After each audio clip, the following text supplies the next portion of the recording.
नमस्कार प्रिय भक्तगणों और मेरे प्यारे दोस्तों, आज की इस महत्वपूर्ण वीडियो में आप सभी जानेंगे वैशाख पूर्णिमा मई 2025 में कब है, 11 मई या 12 मई। जानिए पूर्णिमा की सही तारीख, शुभ मुहूर्त और महत्व और चंद्रोदय का सही समय क्या है। तो कब मनाई जाएगी वैशाख पूर्णिमा 2025 में, और कब रखा जाएगा वैशाख पूर्णिमा 2025 का व्रत कब होगा, राहुकाल का समय, अभिजीत मुहूर्त, पूजा विधि, इस दिन क्या करें क्या नहीं करें। तो आज की वीडियो में हम संपूर्ण जानकारी देने जा रहे हैं, तो वीडियो में शुरू से लेकर अंत तक बन रहिए। नमस्कार दोस्तों, स्वागत है आप सभी का आपके पसंदीदा चैनल हिंदू रिलीजियस टेल्स में। दोस्तों, वीडियो को शुरू करने से पहले एक बार कमेंट सेक्शन में जय श्री हरि विष्णु अवश्य लिखिए और वीडियो को लाइक करके हमारे चैनल हिंदू रिलीजियस टेल्स को सब्सक्राइब कर दीजिए और बेल आइकन का बटन अवश्य ही दबा दीजिए। प्रिय भक्तगणों, हिंदू धर्म में दो तिथियां ऐसी हैं जिनके बारे में कहा जाता है कि भूल ही नहीं सकते, और वो हैं अमावस्या और पूर्णिमा। इन दो तिथियों में भगवान की पूजा करना, मंदिर में या जरूरतमंद लोगों को दान करना आपके जीवन के कष्ट दूर करने वाला है। पूर्णिमा के दिन भगवान श्री हरि मां लक्ष्मी जी, भगवान शिव सहित समस्त शिव परिवार और श्री सत्यनारायण भगवान के साथ चंद्र देवता की पूजा करनी चाहिए। आज के दिन अपने पितरों के निमित्त जल का तर्पण अवश्य करना चाहिए। दोस्तों, पूर्णिमा को लेकर बहुत कंफ्यूजन रहता है कि पूर्णिमा का व्रत हमें किस दिन करना चाहिए, पूर्णिमा का नियम किस दिन से करना होता है।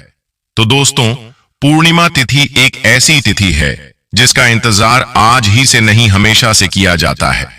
कारण भी है कि पूर्णिमा तिथि पर लक्ष्मी आराधना करने से बहुत जल्दी सफलता मिल जाती है। कहा जाता है कि लक्ष्मी और चंद्रमा आपस में भाई है, भाई बहन का संबंध है, क्योंकि दोनों की उत्पत्ति समुद्र से हुई है। और पूर्णिमा यानी कि चंद्रमा जिस दिन पूर्ण कलाओं के साथ होते हैं, उस दिन यदि हम लक्ष्मी जी की आराधना करते हैं तो दोस्तों वह इतनी प्रसन्न होती है कि धन संपदा से भर देती है। और धरती के लोकवासियों को भगवान विष्णु ने भी कहा था कि आज के दिन मेरे साथ जो लक्ष्मी आराधना करेगा, आराधना के उपरांत देव के दर्शन करेगा, उन्हें अर्घ प्रदान करेगा, उनके जीवन में हर प्रकार से सुख और समृद्धि प्रदान करेंगी। वैशाख मास के शुक्ल पक्ष की पूर्णिमा तिथि वैशाख पूर्णिमा होती है। इस दिन पूर्णिमा का उपवास रखा जाता है, स्नान और दान किया जाता है। इस दिन लोग अपने घरों में श्री सत्यनारायण भगवान की कथा का आयोजन करते हैं, पूजा पाठ करते हैं। इस बार वैशाख पूर्णिमा व्रत और स्नान दान एक ही दिन है। वैशाख पूर्णिमा को सत्य विनायक पूर्णिमा भी कहा जाता है। इसे महात्मा बुद्ध की जयंती यानी बुद्ध पूर्णिमा के तौर पर भी मनाया जाता है। वैशाख पूर्णिमा के दिन भगवान बुद्ध का भी जन्म हुआ था, इसलिए इस तिथि को बुद्ध पूर्णिमा के नाम से भी जाना जाता है। इस दिन धार्मिक कार्य और दान आदि का काफी महत्व होता है। वैशाख पूर्णिमा के दिन सत्य विनायक की पूजा के साथ ही धर्मराज की पूजा करने की भी मान्यता है। माना जाता है कि इससे धर्मराज प्रसन्न होते हैं और व्रती को अकाल मृत्यु का भय नहीं रहता। इतना ही नहीं, इस व्रत के प्रभाव से दरिद्रता दूर होती है। मान्यता है कि भगवान श्री कृष्ण ने भी अपने मित्र सुदामा को उनकी दरिद्रता दूर करने के लिए इस व्रत को करने को कहा था। व्रत के प्रभाव से ही सुदामा की दरिद्रता दूर हुई। वैशाख पूर्णिमा के दिन गंगा स्नान का विशेष महत्व है। अगर गंगा जी में बहुत से भक्त हैं जो कि वैशाख मास के स्नान करते हैं, कई भक्त हैं जो कि नहीं कर पाते हैं, क्योंकि लेकिन सब की अपनी अपनी दृष्टि है, अपनी जिम्मेदारियां हैं। बहुत से भक्त हैं जो कि समय नहीं निकाल पाते हैं वैशाख मास के विशेष स्नान, दान इत्यादि के लिए। तो ऐसे में कहा गया है कि अगर आप पूर्णिमा तिथि के दिन या फिर जो अंतिम 3 तिथियां होती हैं, त्रयोदशी से लेकर पूर्णिमा तिथि तक, इन 3 दिनों में स्नान दान इत्यादि करते हैं, तो इससे आपको पूरे वैशाख मास का फल मिल जाता है। मान लीजिए आप तीनों दिन नहीं कर पाते हैं, तो भी पूर्णिमा तिथि पर विशेष रूप से सुबह जल्दी उठकर स्नान करके और फिर भगवान विष्णु की पूजा करते हैं, सूर्य देव को जल देते हैं, दान देते हैं, तो इससे आपको पूरे वैशाख मास के स्नान दान का फल मिल जाता है। इसलिए अगर आप पूरे महीने में स्नान दान नहीं भी पाते हैं तो भी वैशाख पूर्णिमा के दिन विशेष रूप से सुबह जल्दी उठकर स्नान जरूर कर लीजिए। इस दिन जल से भरा हुआ बर्तन, कुल्हड़, पंखे, चप्पल, छतरी, घी, फल, शक्कर, चावल, नमक का दान, सत्तू का या शरबत का और मौसमी फलों का दान करना अत्यंत शुभकारी माना जाता है। दान करने से बड़ा कोई पुण्य नहीं है और कलयुग में एकमात्र दान से ही मनुष्य को सभी पापों से मुक्ति मिल सकती है। अगर आप प्रत्येक पूर्णिमा पर लक्ष्मी नारायण की आराधना करते हैं तो पूरी माह के दिन भगवान श्री विष्णु और माता लक्ष्मी की विधि विधान से पूजा जरूर करनी चाहिए।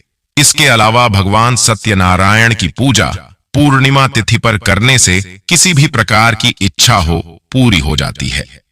वो तो कथा में भी वर्णित है कि जिस भी कामना से सत्यनारायण की हम कथा करते हैं, पूजा करते हैं, हमारी वह समस्त कामनाएं सत्यनारायण अवश्य पूरा करते हैं। इसलिए प्रत्येक पूर्णिमा पर सत्यनारायण भगवान की कथा जरूर करनी चाहिए। बहुत से भक्त हैं जो कि ब्राह्मण बुलाकर और विधि विधान से पूजा करके भगवान सत्यनारायण की कथा करवाते हैं, लेकिन सबके लिए ऐसा संभव नहीं हो पाता है। ऐसे में आप स्वयं से भी भगवान सत्यनारायण की पूजा अपने घर में कर सकते हैं और सत्यनारायण की कथा पढ़ सुन सकते हैं। चाहे तो मोबाइल पर भी सुन सकते हैं। इस चैनल पर भी प्रत्येक पूर्णिमा को सत्यनारायण की कथा की वीडियो अपलोड होती है। आप चाहे तो यहां से भी सुन सकते हैं। दोस्तों, आपको बता दूं कि कलयुग में हर कामनाओं की पूर्ति के लिए सत्यनारायण की कथा कराई जाती है। घर में जो भी शुभ और मांगलिक कार्य होते हैं उससे पहले सत्यनारायण की कथा कराई जाती है। और मैं खुद का अनुभव बता दूं कि सत्यनारायण की कथा मात्र कुछ दिन सुन लिया जाए, 5, 7 या 12 पूर्णिमा, तो आप देखेंगे कि जिस मनोकामना की पूर्ति के लिए पूर्णिमा की कथा आप सुनते हैं, श्रवण करते हैं, आपकी कथा खत्म हो जाती है तो आप कथा सुनने का पुण्य फल जो है ले सकते हैं। कलयुग में सभी कष्टों को दूर करने वाली होती है। पूर्णिमा के दिन आज नहाने के पानी में थोड़ा सा तिल जरूर डालिएगा। सभी परिवार के सदस्य नहाने के पानी में तिल मिलाकर स्नान जरूर कीजिए। इसका बहुत अधिक लाभ आपको मिलेगा। तिल के स्नान और दान से जीवन के सभी कष्ट दूर होते हैं। दोस्तों, आज भगवान विष्णु की माता लक्ष्मी के साथ जरूर पूजा करिएगा। इस दिन मां लक्ष्मी जी को खीर का भोग अर्पण करने से घर में मां लक्ष्मी जी की स्थायी कृपा भी बनी रहती है।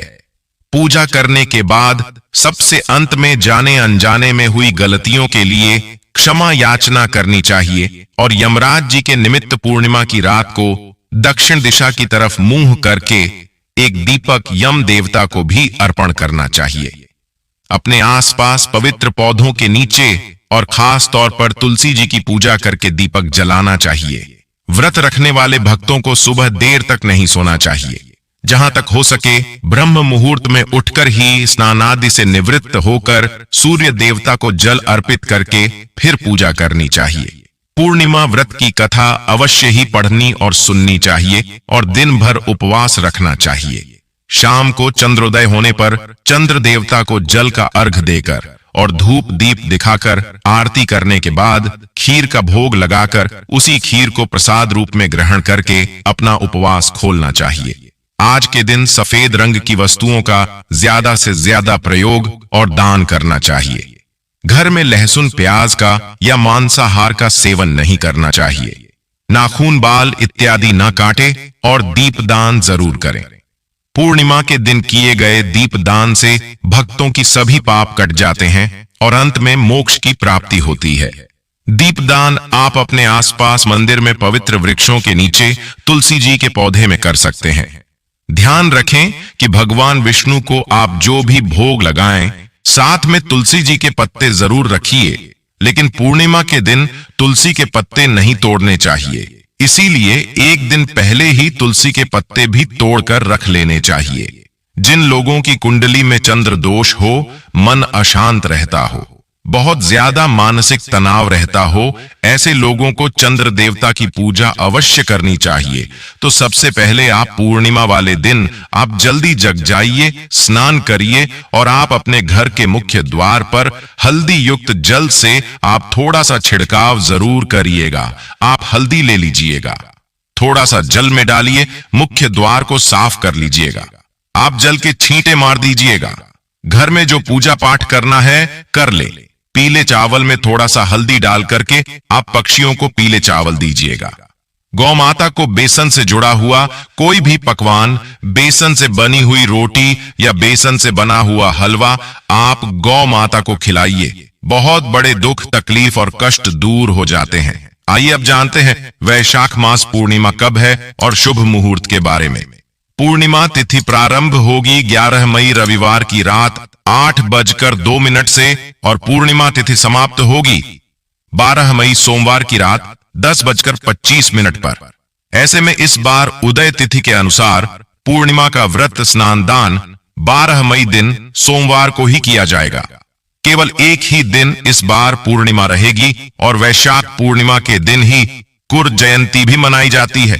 इस दिन भगवान विष्णु के कुर्म यानी कच्छप अवतार की पूजा का भी विधान है। अब जानते हैं 12 मई के दिन रहने वाले मुहूर्तों के बारे में।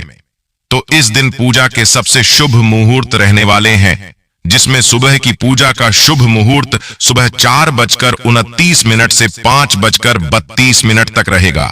शाम की पूजा का मुहूर्त शाम 7:03 से 8:06 तक रहेगा।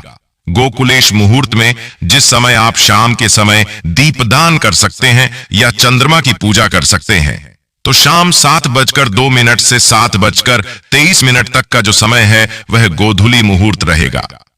चंद्रोदय का समय रहेगा शाम 6:51 पर, क्योंकि पूर्णिमा तिथि में रात को चंद्रमा को अर्घ देकर व्रत खोला जाता है। तो इस समय के बाद से आप कभी भी अपना व्रत खोल सकते हैं। 12 मई सोमवार को सूर्योदय होगा सुबह 5:51 पर। सूर्यास्त होगा शाम 6:55 पर। ब्रह्म मुहूर्त का समय सुबह 4:14 से 5:02 तक रहेगा। पूर्णिमा के दिन स्नान करने के लिए ब्रह्म मुहूर्त या सूर्योदय तक का जो समय है वह सबसे शुभ माना जाता है। हालांकि सूर्योदय होने के बाद भी जितनी जल्दी हो सके आप इस दिन स्नान कर सकते हैं। अभिजीत मुहूर्त सुबह 11:57 से दोपहर 12:49 तक रहेगा। इस समय में आप श्री सत्यनारायण भगवान की पूजा करके कथा का श्रवण कर सकते हैं। राहु काल सुबह 7:30 से 9 बजे तक रहेगा। तो ये थी वैशाख पूर्णिमा से संबंधित जानकारी। और अगर आप वट सावित्री व्रत के बारे में जानना चाहते, वीडियो अपलोड हो चुकी है, जरूर देख लीजिए। दोस्तों, उम्मीद करता हूं आज की यह वीडियो आपको जरूर पसंद आई होगी। तो वीडियो को लाइक करके हिंदू रिलीजियस टेल्स चैनल को सब्सक्राइब अवश्य कर दीजिए। और हां, पास वाली बेल आइकन का बटन दबाना बिल्कुल भी ना भूलना। जिसे मिलते हैं अपने अगली वीडियो में, तब तक के लिए नमस्कार। जय श्री राम, हर हर महादेव।